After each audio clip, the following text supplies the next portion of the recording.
அஸ்ஸலாமு அலைக்கும் வரஹ்மத்துல்லாஹி வபரகாத்துஹு. அஊது பில்லாஹி மினஷ் ஷைத்வானிர் ரஜீம். பிஸ்மில்லாஹிர் ரஹ்மானிர் ரஹீம். அல்லாஹுடைய மாபெரும் கிருபையால் நாட்களிலேயே மிக சிறந்த நாளான இந்த ஜும்மாவுடைய நாளன்று மீண்டும் நாம் எல்லாரும் ஒன்றிணைந்திருக்கிறோம். அல்ஹம்துலில்லாஹ். ஒரு முறை நபி ஸல்லல்லாஹு அலைஹி வஸல்லம் அவங்க சஹாபாக்கள் கிட்ட சொல்கிறாங்க, பெரும் பாவங்கள் என்ன அப்படின்னு நான் உங்களுக்கு அறிவிக்கட்டுமா? அதாவது அழிவை தரக்கூடிய பெரும் பாவங்கள் என்னன்னு உங்களுக்கு நான் அறிவிக்கட்டுமா அப்படின்னு சொல்லி கேட்குறாங்க. கேட்டுட்டு சஹாபாக்கள் சொல்லுங்கள் யா ரசூலுல்லாஹ் அப்படின்னு சொன்னதுக்கப்புறம் ரசூலுல்லாஹ் ஒரு சில பாவங்களை எடுத்துரைக்கிறாங்க. முதல்ல அல்லாஹ்வுக்கு இணை வைக்கிறது, ரெண்டாவது பெற்றோருக்கு மாறு செய்வது, மூணாவது விஷயம் சொல்லும்போது நபி ஸல்லல்லாஹு அலைஹி வஸல்லம் அவங்க ரொம்ப வேகமாகவும் ரொம்ப ஆக்ரோஷமாகவும் ரொம்ப எச்சரிக்கையாகவும் அந்த பாவத்தை பற்றி எச்சரிக்கிறாங்க. இந்த நபிமொழியை நபி ஸல்லல்லாஹு அலைஹி வஸல்லம் அவங்க சொல்லிட்டு இருந்த சூழலில் கொஞ்சம் சாய்வாக படுத்திருக்காங்க. அல்லாஹ்வை இணை வைக்கிறது, பெற்றோர்களுக்கு மாறு செய்வதுன்னு சொல்லிட்டு இந்த மூணாவது விஷயத்தை சொல்லும்போது தன்னுடைய அந்த சாய்ந்திருந்த அந்த படுக்கையிலிருந்து எழுந்து உட்கார்ந்து மீண்டும் மீண்டும் அதையே சொல்லி எச்சரிக்கிறாங்க. சஹாபாக்கள் சொல்கிறாங்க, ரசூலுல்லாஹ் இதை நிறுத்திட மாட்டாங்களா அப்படின்னு நாங்கள் என்ற அளவுக்கு ரசூலுல்லாஹ் அதை என்ன பண்ணாங்கன்னா கடுமையாக எச்சரித்தாங்கன்னு சொன்னாங்க. இப்படி நபி ஸல்லல்லாஹு அலைஹி வஸல்லம் அவங்க கடுமையாக எச்சரித்த அந்த பெரும் பாவத்தை பற்றி தான் இன்னைக்கான ஜும்மா நினைவூட்டலில் நம்ம பார்க்க போகிறோம். எந்த பாவத்தை ரசூலுல்லாஹ் இந்த அளவுக்கு எச்சரித்தாங்கன்னு பார்த்தோன்னா, பொய் சொல்வதும் பொய் சாட்சி சொல்வதும் பொய் சாட்சி சொல்வதும்னு ரசூலுல்லாஹ் மீண்டும் மீண்டும் சொல்லிகிட்டே இருந்தாங்க. அந்த பாவத்தை பற்றி தான் இன்றைக்கி நம்ம தெரிஞ்சுக்க போகிறோம். அப்போது பொய் அப்படிங்கிறது நம்ம எல்லாருக்கும் அடிப்படையிலே தெரிஞ்சது, அது பெரும் பாவங்களில் ஒரு செயல் அப்படின்னு சொல்லி. ஆனால் இது ஏன் பெரும் பாவத்தில் இருக்குது, அப்படி பொய் சொல்கிறதால என்ன தீமை வரப்போகுது அப்படிங்கிறத பற்றி நம்ம என்னைக்காவது சிந்திச்சு பார்த்துருக்கோமா? பொதுவாக மனித அறிவுக்கு மதங்கள் எல்லாத்தையும் ஒதுக்கி வச்சுட்டு பொதுவாகவே மனித அறிவுக்கு உட்பட்டு யோசித்தாலே பொய் அப்படிங்கிறது ஒரு தவறான செயல். எந்த மதமும் பொய் சொல்கிறத என்கரேஜ் பண்ணுறதே இல்லை. அதே போல தான் அல்லாஹ்வும் அல்லாஹுடைய தூதரும் உண்மையான மார்க்கத்தை நமக்கு வாழ்க்கை முறையாக கொடுத்த நம்மளுடைய இறை தூதர் சொல்லக்கூடிய விஷயம் என்னென்னா, பொய் ஒரு பெரும் பாவம்னு சொல்லி சொல்கிறாங்க. அப்போ இஸ்லாமிய மார்க்கமும் பொய்யை ஒரு பெரும் பாவமாக கருதுது. உமர் ரலியல்லாஹு அன்ஹு சொல்கிறாங்க, ஒரு இறை நம்பிக்கையாளரால் கண்டிப்பாக ஒரு பொய்யனா இருக்கவே முடியாது. நம்ம இறை நம்பிக்கையாளர்களாக இருக்கோம், ஆனால் நம்மக்கிட்ட வெவ்வேறு குணாதிசயங்களும் இருக்கும் தானே. ஒரு இறை நம்பிக்கையாளராக இருப்பார், அவர்கிட்ட கொஞ்சம் கோபம் இருக்கும். ஒரு இறை நம்பிக்கையாளராக இருப்பார், அவர்கிட்ட கொஞ்சம் கஞ்சத்தனம் இருக்கும். ஒரு இறை நம்பிக்கையாளராக இருப்பார், அவர்கிட்ட கொஞ்சம் பொறாமை இருக்கும். இந்த மாதிரி நிறைய குணங்கள் இருக்கும். ஆனால் எந்த ஒரு குணம் ஒரு இறை நம்பிக்கையாளர்கிட்ட இருக்கவே கூடாது அப்படின்னு உமர் ரலியல்லாஹு அன்ஹு சொல்கிறாங்கன்னா, அவர் பொய் பேசுபவராக இருக்க மாட்டார். ஒரு மனிதர் ஒரு பக்கம் பொய் பேசிக்கிட்டே இன்னொரு பக்கம் அல்லாஹ்வுக்கு அஞ்சக்கூடிய ஒரு நம்பிக்கையாளன் அப்படின்னு சொல்லவே முடியாது. இது ரெண்டும் ஒரு சேர நடக்கவே நடக்காது. எப்படி ஒரு நீரும் ஒரு நெருப்பும் ஒன்றா இருக்க முடியாதோ, அதே போல் இறை நம்பிக்கை அப்படிங்கிற குணமும் பொய் பேசுகிற குணமும் ஒருவருடைய உள்ளத்தில் இருக்கவே முடியாது. கண்டிப்பாக இது ரெண்டில் ஏதாவது ஒன்று தான் நிலை பெற்று இருக்கும். அந்த அடிப்படையில் உமர் ரலியல்லாஹு அன்ஹு இந்த விஷயத்த சொல்கிறாங்க.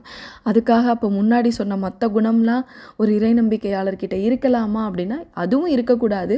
அந்த குணங்களை நம்ம மாற்றிக்க தான் செய்யணும். ஆனால் பொய் இருக்கவே கூடாது அப்படிங்கிறவருடைய எச்சரிக்கையாக தான் இந்த வார்த்தையை நம்ம பார்க்கணும். அதே போல் சஅத் இப்னு அபி வக்காஸ் ரலியல்லாஹு அன்ஹு சொல்கிறாங்க, ஒரு முஸ்லீம் கிட்ட எவ்வளவோ குணங்கள் இருக்கலாம், ஆனால் அவர்கிட்ட இருக்கக்கூடாத 2 குணங்கள் என்னென்னா, ஒன்று பொய், இன்னொன்று ஏமாத்துறது.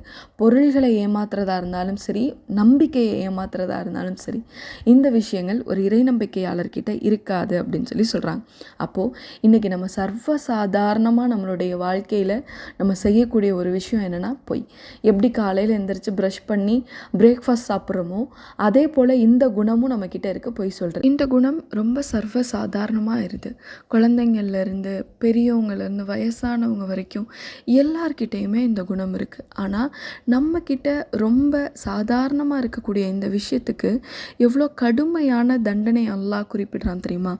அல்லாஹ் தன்னுடைய திருமறை குர்ஆனில் 77வது அத்தியாயத்துடைய 15வது வசனத்தில் சொல்லும்போது சொல்கிறான், வயலு யௌமைதில் லில்முத்தகீன், அதாவது பொய் பேசுபவர்களுக்கு அந்நாளில் கேடுதான் அப்படின்னு அல்லாஹ் குறிப்பிடுறான்.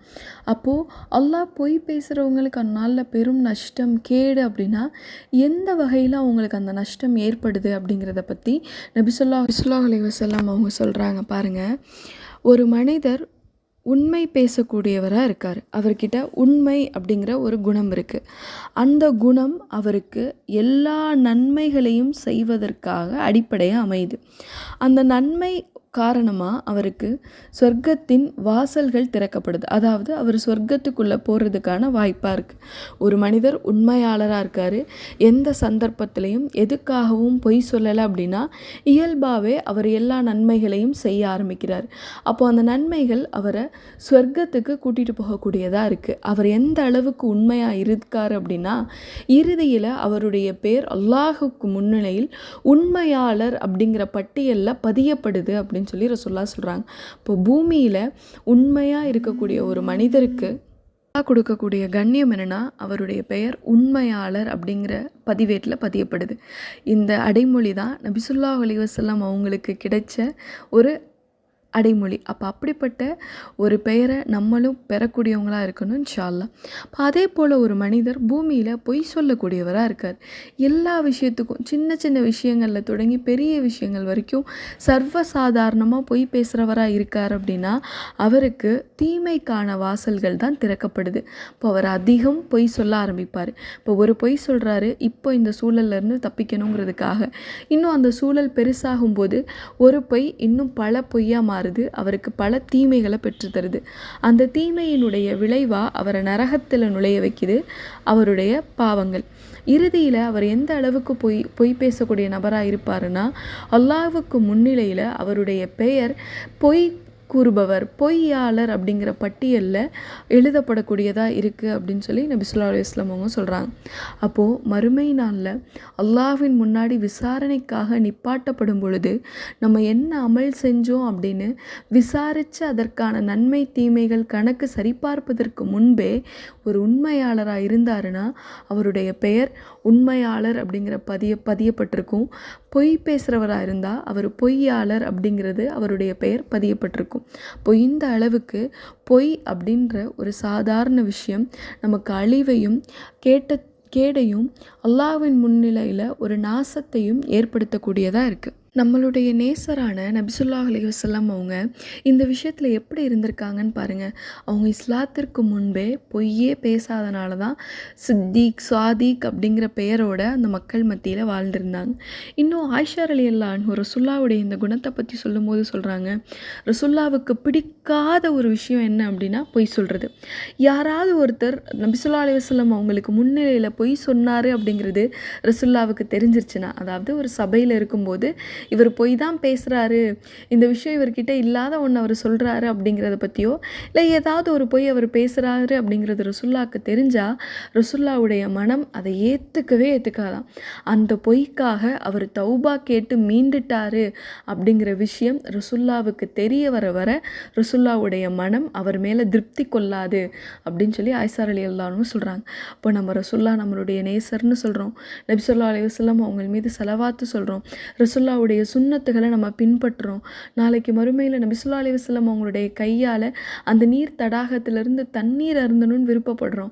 ஆனால் ரசூலுல்லாஹ்வுக்கு பிடிக்காத குணத்தை நம்மளுடைய வாழ்க்கையில் நம்ம கடைபிடிச்சிட்டு இருக்கோமே.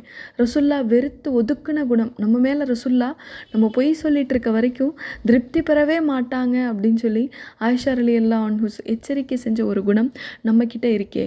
நம்ம எப்படி நபி ஸல்லல்லாஹு அலைஹி வஸல்லம் அவங்க முன்பாக உங்களை நேசித்த அடியான்னா அப்படின்னு சொல்ல முடியும்? யோசித்து பார்க்குறவங்களா இருக்கணும் இன்ஷா அல்லாஹ். இந்த பொய்க்குரிய தண்டனைகளையும் இதுக்கான எச்சரிக்கைகளையும் பார்க்கும்போது நமக்கு தோணும், இது என்ன அவ்வளோ பெரிய குற்றமா? ஒரு சின்ன பொய் தானே, நான் என்ன காப்பாற்றிக்கிறதுக்காக என்னுடைய சூழலை மாற்றிக்கிறதுக்காக தானே சொன்னேன், இதுக்கும் அல்லாஹ் இவ்வளோ பெரிய தண்டனை கொடுக்கறதுக்கும் என்ன தொடர்பு இருக்குது அப்படின்னு பார்த்தோன்னா அல்லாஹ் குரானில் பல இடங்களில் எச்சரிக்கின்ற மனிதருடைய குணம் இந்த பொய். நயவஞ்சகர்களுடைய பிரதான குணம் பொய். பொய்.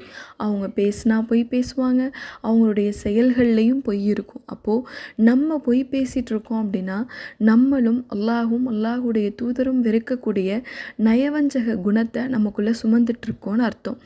பொய்னா பொதுவாக வார்த்தைகளில் பேசுகிறது மட்டும் பொய் இல்லைங்க, நம்மளுடைய செயல்களில் நம்ம நடந்துக்கிறதுலையும் பொய் கலக்கும்.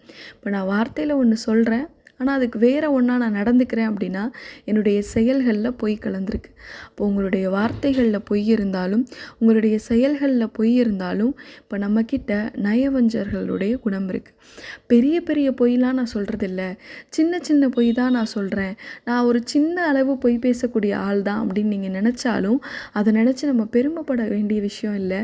நம்ம பேசக்கூடிய சின்ன சின்ன பொய்கள் சில நேரங்களில் நம்மளை பெரும் பொய் பேசுகிறதுக்கு இட்டு செல்லக்கூடியதாக இருக்கும் அப்படிங்கிறத நம்ம நினைவில் வச்சுக்கணும். இப்போ பொய்னா ஒரு இல்லாத ஒரு விஷயத்த சொல்கிறது மட்டும்தான், நான் செய்யாததை சொல்கிறது மட்டும்தான் பொய் அப்படிங்கிறது இல்லை. ஒருத்தர் உங்ககிட்ட ஒரு விஷயத்த சொல்கிறாங்க, அதை நீங்கள் போய் மூணாவதாக ஒரு நபருக்கு சொல்கிறீங்க. அப்படி சொல்லும்போது அவங்க சொல்லாத ஏதாவது ஒரு வார்த்தையை நீங்கள் சேர்த்து சொன்னாலும் இப்போ நீங்கள் பொய்யராயிருவீங்க. அவங்க சொல்லும்போது கொடுத்த எக்ஸ்ப்ரெஷனை விட நீங்கள் கொஞ்சம் கூடுதல் அழுத்தம் கொடுத்து அந்த விஷயத்த சொன்னாலும் இப்போ நீங்கள் பொய்யராக மாறிடுவீங்க. அதனால தான் ரசூலுல்லாஹ் சொல்கிறாங்க, யார் தன்னுடைய இரு தொடைகளுக்கு இடையே இருக்க உறுப்பையும் இரு தாடைகளுக்கு இடையே இருக்க உறுப்பையும் பாதுகாத்து கொள்கிறாரோ அவருக்காக சொர்க்கம் உண்டு அப்படிங்கிறதுக்கு நான் வாக்குறுதி கொடுக்குறேன் அப்படின்னு சொல்கிறாங்க. ஒருத்தருக்கு ஒரு விஷயத்தை செய்கிறதா வாக்குறுதி கொடுத்துட்டு அந்த விஷயத்தை செய்யாட்டி இப்போ அதுவும் பொய்யுடைய பட்டியலில் வந்துடும். வேடிக்கைக்காக இல்லாத விஷயங்களை சொல்கிறதும் பொய்யுடைய பட்டியலில் வந்துடும். ஒரு குழந்தைக்கிட்ட பேசும்போது கூட சும்மா உனக்கு இங்கே வா ஒன்று தரேன் அப்படின்னு சொல்லி நம்ம கூப்பிட்டு ஆனால் அவங்கக்கிட்ட எந்த பொருளும் கொடுக்காட்டி அதுவும் பொய்யுடைய பட்டியலில் வந்துடும். நபி ஸல்லல்லாஹு அலைஹி வஸல்லம் அவங்க ஒரு முறை ஒரு பெண் தன்னுடைய பிள்ளையை கூப்பிட்றத பார்க்குறாங்க. இங்கே வாங்க உங்களுக்கு ஒன்று வச்சுருக்கேன் அப்படின்னு சொல்லி கூப்பிட்றாங்க. அப்புறம் அந்த பெண் கிட்ட கேட்குறாங்க, நீங்கள் என்ன கொடுக்க போகிறீங்கன்னு. நான் இந்த மாதிரி பேரிச்சம்பழம் வச்சுருக்கேன், அதை கொடுக்க போகிறேன் அப்படின்னு சொல்கிறாங்க. உடனே ரசூலுல்லாஹ் சொல்கிறாங்க, ஒருவேளை நீங்கள் அந்த பிள்ளைக்கு எதுவும் கொடுக்காமல் இருந்தீங்கன்னா அது பொய்யா இருந்திருக்கும் அப்படின்னு சொல்லி எச்சரிக்கை செய்கிறாங்க. நம்பிக்கையை மோசம் பண்ணுறதும் இப்போ இந்த பொய்யுடைய பட்டியலில் வரும். ஒருத்தர்கிட்ட நான் உங்ககிட்ட இப்படிலாம் நடந்துக்குவேன் அப்படின்னு ஒரு நம்பிக்கையை கொடுத்துட்டு அந்த விஷயங்கள் படி வாழாமல் அதுக்கு மாற்றி நம்ம செய்கிறதும் பொய் அப்படிங்கிற பெரும் பாவத்தில் வந்து சேரும். எல்லா பாவங்களும் ஒரு அறையில் போட்டு பூட்டப்பட்டுருச்சு அப்படின்னா அதனுடைய சாவி பொய்யா இருக்கும் அப்படின்னு சொல்லி இமாம் அல் பசன் சொல்கிறாங்க. அதாவது பொய் அப்படிங்கிறது தான் எல்லா பாவத்திற்குமான திறவுகோலாக இருக்குது அப்படின்னு சொல்லி இமாம் குறிப்பிட்றாங்க. அப்போது அல்லாஹுடைய தூதர் வெறுக்கக்கூடிய, அல்லாஹ் முன்னாடி நம்மளுக்கு நஷ்டத்தை ஏற்படுத்தக்கூடிய இப்படிப்பட்ட குணம் நம்ம அற்பமாக நினைக்கிற இந்த பொய் நம்மக்கிட்ட இருக்கும் அப்படின்னா அதிலிருந்து மீண்டு மாறி வரக்கூடிய மனிதர்களாக அல்லாஹ் உங்களையும் என்னையும் ஆக்கி அருளணும் இன்ஷா அல்லாஹ். அப்போது பொய்யே சொல்லவே கூடாதா அப்படின்னு ஒரு கேள்வி நமக்கு தோணலாம். 3 நேரங்களில் மட்டும் பொய் சொல்வது நமக்கு அனுமதிக்கப்பட்டிருக்கு. 1, 2 நபர்களுக்கு இடையே சமரசம் ஏற்படுத்துவதற்காக பொய் சொல்லலாம். அதாவது இவங்களை பற்றி அங்கே சொல்லும்போது அவங்க இவங்களை பற்றி சொன்ன குறையான வார்த்தைகளை மறைச்சிட்டு நல்ல வார்த்தைகளை சொல்லி அவங்களுக்குள்ள இணக்கத்தை ஏற்படுத்தலாம். 2வது, நம்மளுடைய உயிர் போகின்ற தருவாயில் பொய் சொன்னால் மட்டும்தான் நம்மளுடைய உயிர் பாதுகாக்கப்படும் அப்படின்னா அந்த நேரத்தில் பொய் சொல்லலாம். 3வது, கணவனும் மனைவியும் தங்களுக்குள்ள அன்பான வார்த்தைகளை பரிமாறும் பொழுது அந்த வார்த்தைகளில் பொய் இருக்கலாம். அதாவது நீ தான் இருக்கிறதுலே ரொம்ப அழகாக இருக்க, இல்லை நீங்கள் செஞ்ச இந்த உணவு தான் இருக்கிறதுலே சிறந்த உணவு, அந்த மாதிரியான அன்பான வார்த்தைகள் பேசும்போது பொய் கலந்து வர்றதுக்கு அனுமதி இருக்குது. இந்த 3 விஷயங்களை தவிர வேறு எந்த காரணத்திற்காகவும் இஸ்லாம் பொய் பேசுகிறத அனுமதிக்கவே இல்லை. இவ்வளோ விஷயங்கள் கேட்டதற்கு பின்பும் கூட நம்ம என்ன அவ்வளோ பெரிய தப்பாக பண்ணிட்டோம், சின்ன சின்ன பொய்கள் தானே நம்ம சொன்னோம் நமக்கு தோணுச்சு அப்படின்னா இப்ராஹிம் நபியுடைய நிலையை நம்ம கொஞ்சம் கம்பேர் பண்ணி பார்த்தா அந்த எண்ணம் நமக்கு வராது. மறுமை நாளில் எல்லா நபிமார்கள்ட்டையும் போய் நமக்காக சிபாரிசு செய்ய சொல்லி மனிதர்களாகிய நம்ம கேட்போம். அப்போ இப்ராஹிம் நபிக்கிட்ட போகும்போது அவங்க சொல்லிடுவாங்க, என்னால் இயலாது, நான் சொன்ன பொய்களுக்காக என்னுடைய இறைவனை போய் சந்திக்கிறதுக்கு நான் வெட்கப்படுறேன் அப்படின்னு சொல்கிறாங்க. இப்ராஹிம் நபி சொன்ன பொய்கள் எதுக்காக சொல்லியிருக்காங்க? தனக்காக சொன்னாங்களா, தன்னுடைய பெயருக்காக சொன்னாங்களா, புகழுக்காக, இல்லை பொருளாதாரத்துக்காக, இல்லை நான் வெளியில் ரொம்ப சிறந்தவன்னு காமிச்சிக்கிறது அப்படிங்கிறதுக்காக சொன்னாங்களான்னா எதுக்காகவும் இல்லை. அவங்க முழுக்க முழுக்க சொன்னது அல்லாஹுடைய மார்க்கத்தை எடுத்துரைப்பதற்காக, மக்களுக்கு அதை பற்றின அறிவை கொடுக்கணுங்கிறதுக்காக சொன்ன பொய்கள் தான். அந்த பொய்களுக்காகவே அவங்க அல்லாஹ்வை சந்திக்கிறதுக்கு வெட்கப்படுறேன் அப்படின்னு சொன்னாங்கன்னா, நம்ம சொன்ன காரணங்களுக்குரிய பொய்களோட நம்ம இறைவனை சந்திக்கிறது எப்படி இருக்கும் அப்படிங்கிறத நம்ம சிந்திச்சு பார்க்கணும். இப்போ இன்ஷா அல்லாஹ் நாளை மறுமையில் அல்லாஹுவை சந்திக்கும் பொழுது உண்மையாளர்கள் அப்படின்ற பட்டியலில் நம்மளுடைய பெயர் பதியப்பட்டவர்களாக இருக்கணும். கொஞ்சம் கொஞ்சமாக இந்த பொய் அப்படிங்கிற குணத்தை நம்மக்கிட்ட இருந்து மாற்றிக்கக்கூடிய மனிதர்களாக அல்லாஹ் உங்களையும் என்னையும் ஆக்கி அருளணும் அப்படிங்கிற துவாவோட இந்த நினைவூட்டலை நிறைவு செய்கிறேன். அஸ்ஸலாமு அலைக்கும் வரஹ்மத்துல்லாஹி வபரகாத்துஹு.